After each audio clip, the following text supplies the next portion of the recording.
Allah wi fenni leñol ne wiyeni be pennino annabi mabbe ne wiya salihu leñol gol fenni bi dagwaha sabu bewre mum idin ba'asa temande yaaci asqaha burdo malki seede e gol don leñol on wiete ko quddaru ibnu salih wa huwa asqal awwalina wiyama dendangal tagado tuggude baba adama ha yetti nelaado Allah kala gondo do malki saado o do buri malki seede wa kana rajulan asqara wiyama ko gorko mo ganduda ko sokkora azaraga korodo kasiran dab wa fi alhadith rasul sallallahu alaihi wasallam bi sayyidina ali atadri man asqal awwalina ada andi burdo malki seede adide sayyidina ali wi Allah en la do buri andude o wi barnodo ngeloba salihu o on buri malki seede atadri ada andi kadi burdo malki seede e wattintobe tuggude am ha darga burdo malki seede sayyidina ali wi ala Allah en la do buri andude o wi bardo ma an o wi sayyidina ali bardo ma o buri malki seede on wiete ko abdullah ibn malja ande o wi ko jul ko non wiata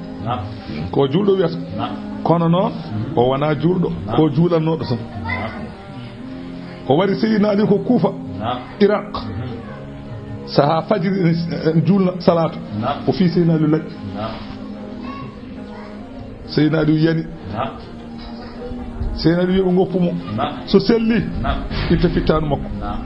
so maayi ɓe mbaram o nani sayyidina ali maayi o maayi o warti kamɓe fof mbara seyna aboubacry en seyna oumar en seyna ousmane en kamɓe fof mbara ɓe mbarda tooke ɓe ɗeɗɗa ɓe mbara ɗum woni idin ba'asa tuma nde yaaci asɗa ha ɓurɗo malki seede e leñol ngol wiyete ko ɓuddaɗo faqala lahum rasulullahi biyani ɓe nelaɗo Allah nelaɗo e mabɓe o hono salihu o wiɓe ɗum ɗo naqatallahi ko ngeloba Allah goppeba o suɓyaha kamba e yardire mabba ñalawma mabba andi ngeloba ba yarata hande saba yari kamɓene ñande hen ɓe jarata kala gonɗo wuuri he yarata so wona kosam ñande ba yonta yarde foof hay goto yarata ndiyam wuuri he ko kosam tan yarata kosam mabba saba arti tan galle fof ba sannoto so barigal joguiɗa ko ha heewa so bidon joguiɗa ko ha heewa kala ko joguiɗa ko ha heewa tan ñallon yarde hen Allah winde annabi salih wiɓe goppeba o suɓyaha e yarande mabba fa kazzabuhu ɓe penni ɗum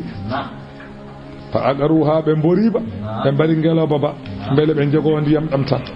Allah winde ɓe mbari ngeloba ɓe ngari ɓe mbi annabi salihu min mbari ngeloba annabi salihu wi ey bisimilla wona hande ko alarba o wi ey ɓe mbi ey o wi hande son pini janggo ñalawma alarba o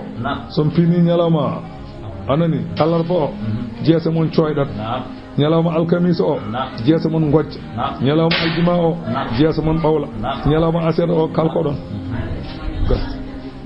ni ɓe kalkira salasata ayyamin zalika wa'du ghayru makdhub Allah wi nde ɓe mbaɗi noon fa damdama alayhim ombi e maɓɓe rabbuhum joom maɓɓe bi zanbihim sabu bakkatuji maɓɓe Allah ombe maɓɓe lepte fa sawwaha o fondi ɗum e dow maɓɓe Allah wi wala yakhaf Allah noon wi hulani uqbaha ndewgu mum